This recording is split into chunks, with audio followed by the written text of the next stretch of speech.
The sun was just about to finish setting, making way for the cool summer night. Despite the outer woods shading the road, there was a very gentle breeze, which was especially pleasant as it drafted slightly up her long skirt, caressing her smooth legs. Hers was a delicate frame possessed of long, light hair, also a delight in the evening breeze. Her youthful face beamed with delight in the pleasant weather, carrying her hard-picked basket of apples from the orchard down the way. Her home was only a couple of miles away, and her parents were sure to be pleased with her harvest. Then a voice called to her, a young man's voice. "Privet." She stopped and looked around curiously for the voice, seeing him step out from the trees.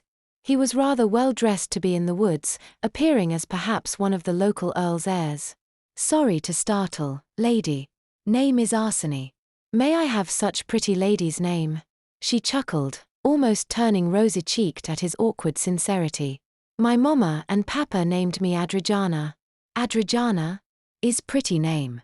I like. Those apples for mama and papa?" "Yes, I picked them from the orchard down the way.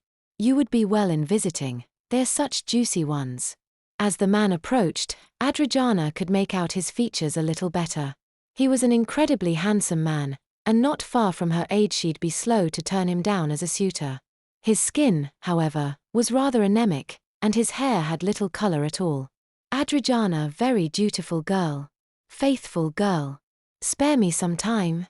As his smile widened, she could make out what appeared to be small fangs in his mouth.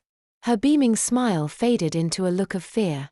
Her heartbeat quickened and she dropped her basket, too panicked to scream as she backed away.